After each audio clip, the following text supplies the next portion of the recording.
Bonjour, la vidéo sur mes dés de sarrasin vous intéresse souvent, j'ai pas mal de questions dessus. Je voulais donc la reproduire aujourd'hui en vous montrant un exemple de variante. J'ai aussi vu qu'on parle souvent pour ce type de recette de seitan sans gluten. Donc voilà, je faisais du seitan sans gluten sans le savoir. Peut-être que vous aussi. Voilà, donc je vous en présente aujourd'hui une version à base donc de grains de sarrasin. J'en ai qui ont été torréfiés, comme ça, qui ont cette couleur. Ça a été fait au four solaire, évidemment. Pour ceux qui me connaissent, vous le savez déjà. Pour ce qui concerne le four solaire, vous pouvez regarder les vidéos dans le i qui apparaît en à droite pour en savoir plus. Et puis, je vais faire un mix avec du sarrasin non torréfié, comme ça on aura un goût un peu équilibré. Pour commencer, je vais réaliser cette recette dans un robot mixeur. Pour apporter du goût, on va avoir besoin d'oignons et d'ail.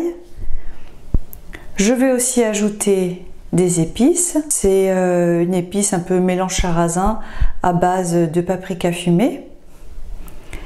Et pour le liquide, pareil, pour apporter de la couleur et du goût, je vais utiliser le liquide d'une conserve de côte de bête.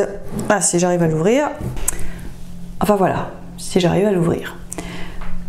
On peut aussi rajouter du concentré de tomate, ça apporte en général un goût sympa. Voilà, encore une fois pour le liquide dans cette recette, il faut 300 ml de liquide pour 110 g de sarrasin. On peut aussi utiliser de l'eau de cuisson, un reste d'eau de cuisson de pommes de terre, de pâtes par exemple, un reste de soupe ou bien de l'eau mixée avec quelques légumes. On peut aussi utiliser ce type de pâte de bouillon. Pour en savoir plus sur ces pâtes de bouillon, vous pouvez cliquer dans le i qui apparaît en haut à droite. Je fais revenir l'oignon et l'ail dans le robot cuiseur. J'ajoute maintenant les 110 g de sarrasin. Bon, je finis ça. Et pour le liquide, ça y est, en passant sous l'eau chaude, j'ai réussi à ouvrir mon bocal. J'ajoute 300 ml. Je mets maintenant un petit peu de concentré de tomate, les épices et maintenant le liquide. Je vais peut-être rajouter quelques côtes de bête, ce sera mixé de toute façon, donc c'est pas un problème.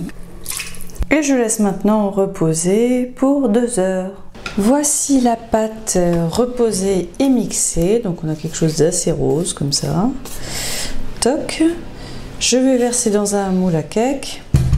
Alors il y a quelques morceaux, mais ça c'est pas grave, ça va bien cuire sans problème. Et puis ça fera un peu de relief. En tout cas, ça sent bon. Et donc je vais mettre à cuire à la vapeur pendant 20 minutes. Notre seitan sans gluten est revenu à température ambiante. On voit que quand il sèche, il se recroqueville un peu, donc il y a un peu d'espace qui s'est créé sur les bords. Ouais, voilà, ça va être super facile à démouler. Et voilà, ça sent très bon avec les épices. Et pour couper, est-ce qu'on peut couper fin? Ouais.